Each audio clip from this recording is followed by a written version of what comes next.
22 जनवरी को अयोध्या में प्राण प्रतिष्ठा होने जा रही है भगवान श्री राम की मूर्ति की। ऐसे में उन तमाम कार सेवकों की बात करेंगे जिन्होंने इस मंदिर को बनाने के लिए अपना योगदान दिया। काफ़ी यातनाएं झेली। इसमें कुछ कार सेवक उत्तराखंड के भी थे जिन्होंने उस दौरान काफ़ी यातनाएं झेली। हमारे साथ पंडित नरेंद्र शर्मा जी हैं, जानेंगे उनसे कार सेवक थे उस दौरान ये, और क्या क्या यातनाएं इन्होंने झेली और किस तरह से उस दौरान इन्होंने सरकार द्वारा किए जा रहे जुल्मों को सहा। शर्मा जी, कैसा वो दौर था जब आप लोग कार सेवा कर रहे थे और कैसी उम्मीदें थीं, और आज आपका सपना साकार होने जा रहा है तो उसको लेकर के क्या कहेंगे? देखिए, क्या है कि हम बड़े सौभाग्यशाली हैं कि 500 वर्षों से जो है हमारे जो है पूर्वज जो है जिस मांग को लेकर के जो है आंदोलित और सत्याग्रह उन्होंने किया,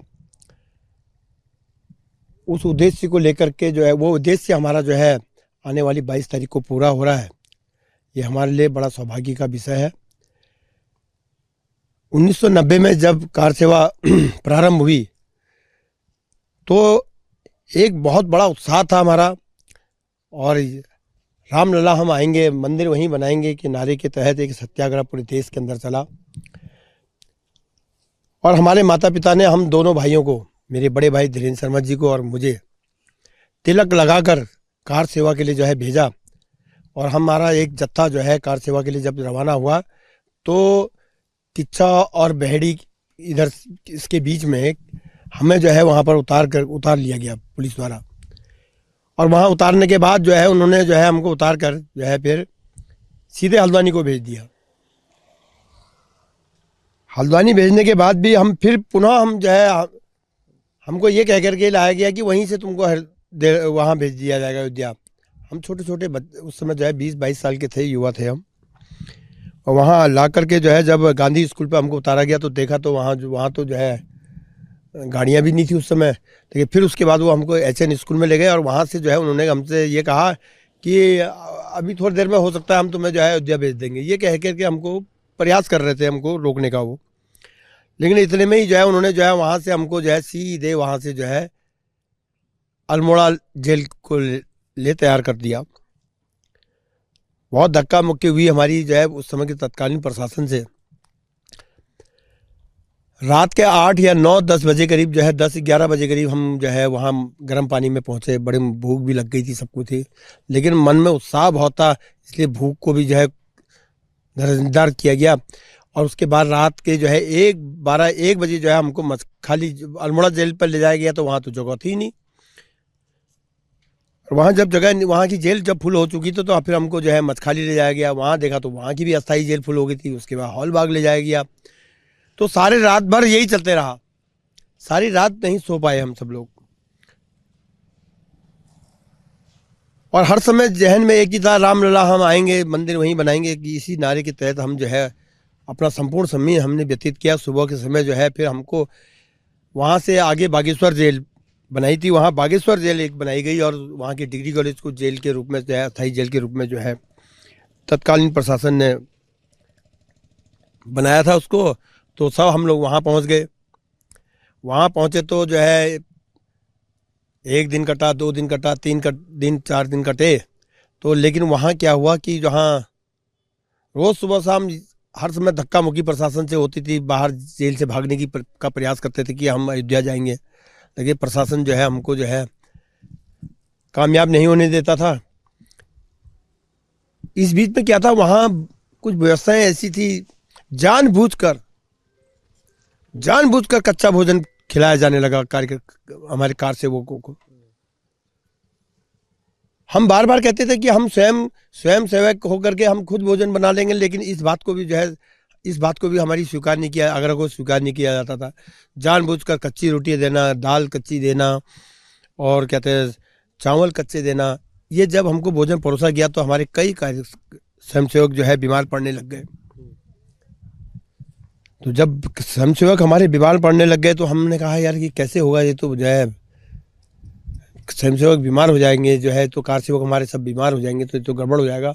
तो हमने वहाँ भूख हड़ताल शुरू कर दी मैंने। और भूख हड़ताल जब शुरू करी वो केवल इस उद्देश्य के लिए नहीं करी कि हमको जो है हम भोजन के लिए भूख हड़ताल केवल इस उद्देश्य के लिए करी कि अगर आप हमको भोजन ही दे रहे हैं तो फिर पका हुआ भोजन दीजिए, और या फिर भोजन की व्यवस्था जो है हमको हमारे हाथों में दे दीजिए, हम उसको स्वयं संचालित कर लेंगे। लेकिन कहाँ जिद्दी प्रशासन, तत्कालीन जिद्दी प्रशासन कहाँ मानता हमारी बातें। उसका तो मकसद हमको यातनाएं देने का था, कार सेवकों को परेशान करने का था, और हमारे उत्साह को कम करने की कोशिश थी। तो हमने भूख हड़ताल जब शुरू कर दी तो 4 दिन के बाद, 4 या 5 दिन लगभग ऐसा ध्यान है मुझे, 4-5 दिन के बाद जो है एसडीएम ने प्रयास किया, तहसीलदार ने प्रयास किया, तो हम तो माने नहीं, भूख हड़ताल हमने नहीं तोड़ी। तो डीएम साहब वहाँ से आए हमारे वहाँ, और हमसे उनने वार्ता आयोजित करी। तो वार्ता में जो है जब हमने वार्ता की उनसे, तो उनने हमारी सभी बातों को जो है अस्वीकार कर दिया। बोले जेल मैनुअल में हम किसी को कोई भी व्यवस्था नहीं सौंप सकते हैं। तो हमने कहा आप नहीं सौंप सकते हैं तो लेकिन व्यवस्था को ठीक तो कर सकते हैं। लेकिन कहाँ, डीएम तो मानने को तैयार नहीं थे, क्योंकि डीएम तो जो है तत्कालीन सरकार के इशारों पर चल रहे थे, सारे प्रशासन नहीं माने। तो हमने तो कहा कि ठीक है, हम कच्चा भोजन नहीं खाएंगे, चाहे भूखे ही सो जाएंगे। ये बातें कह करके हमने जो है उनको जो है बैरंग वापस लौटा दिया। मुझे ध्यान आता है कि लगभग 8 या 9 दिन बाद स्थिति मेरी भी जो है बिगड़ने लग गई, और जब स्थिति बिगड़ी तो जो है तब प्रशासन ने जो है जबरन जो है मुझे वहाँ से उठाकर, मेरे को उल्टियाँ वगैरह होने लग गई, उठाकर मुझे सीधे जो है चिकित्सालय में भर्ती कर दिया। जैसे ही मुझे चिकित्सालय में भर्ती किया तो हमारी जो है जितने भी कार सेवक वहाँ थे, वो जेल में थे, सभी कार सेवकों ने भूख हड़ताल शुरू कर दी और प्रशासन की नाक में दम कर दिया। और जब प्रशासन जो है कि नाक में दम हो गया, जब तो जेल में जो है उसके बाद जो है वहाँ के जेलर जब आए, तो जेलर ने जो है, जैसे ही जेलर आए तो तब तक हमारे कुछ नेता लोग जो है, हमारे तत्काल उस समय के कार सेवक जो है बल्लाज पासी जी है, स्वर्गीय पूर्णचंद शर्मा जी है, ये सभी लोग अल्मोड़ा जेल में थे। इनका एक मैसेज आ गया हमको कि जो जेलर आ रहे हैं ये हमारे स्वयंसेवक हैं और ये हमारे शिशु मंदिर में पढ़े हैं, हमारे बाल स्वयंसेवक हैं, इनके सम्मान का ध्यान रखना। जैसे ही वो जो है बागेश्वर पहुँचे तो हमारे उस समय के जो गट के जो है प्रकाश हरबोला जी जो हमारा नेतृत्व कर रहे थे, प्रकाश हरबोला जी ने तुरंत जो है उनके आते ही कह दिया कि हमने तो भूख हड़ताल वापस लेते हैं, आप आ गए तो हमने भूख हड़ताल वापस ले ली। वो अचंभे में पड़ गए और उन्होंने जो है कहा कि आपकी डिमांड क्या है। उन्होंने कहा हमारी डिमांड को बाद में होगी, पहले भूख हड़ताल जो है तोड़ लेते हैं हम। उनका सम्मान, इतना सम्मान हमने हमारे स्वयंसेवकों द्वारा रखा गया। और उसके बाद उन्होंने जेलर ने जो है सभी जितनी वहाँ की व्यवस्थाएँ थी वो सारी व्यवस्थाएं जो है स्वयंसेवकों को सौंप दी, और हम लोग जो है सब लोग जो है वो भोजन की व्यवस्था हमें सौंप दी गई। तो हमने जो है उसको स्वीकार किया। लेकिन तब उस समय के डीएम जो थे और वहाँ का प्रशासन आश्चर्यचकित हो गया इस बात से कि आखिरकार पूरा प्रशासन जो है परेशान हो गया। एक जेलर के कहने पर जो है इन्होंने इतनी बड़ी भूख हड़ताल 9 दिन की 10 दिन की तोड़ दी। तो ये एक बड़े यातनाओं भरा हमारा समय रहा। लेकिन हमें बड़ा खुशी है कि हम जो है आज 22 तारीख जो जनवरी 22 जनवरी का दिन आ रहा है, वो हमारे लिए बड़े खुशी का पल है कि भगवान राम जो है अपने महल में विराजमान होंगे, प्राण प्रतिष्ठा उनकी होगी वहाँ, और पूरे देश के अंदर मर्यादा पुरुषोत्तम का पूरे देश के लोगों को मर्यादा पुरुषोत्तम का आशीर्वाद मिलेगा। हम चाहते हैं हमारे देश में इस मंदिर बनने के बाद सुख शांति और भाईचारा पूरे देश के अंदर बने रहे। चलिए, पंडित नरेंद्र शर्मा जी कार सेवक थे।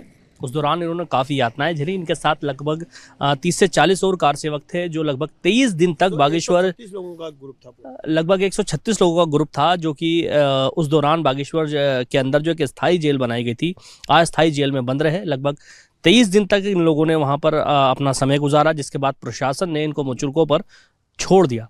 आज जब मंदिर के अंदर प्राण प्रतिष्ठा हो रही है, मंदिर बनके तैयार हो रहा है, तो ऐसे तमाम कार सेवक हैं जो अपने उस दौरान के सपने को साकार होता हुआ देख रहे हैं। Danish Khan, ABP live, Dehradun.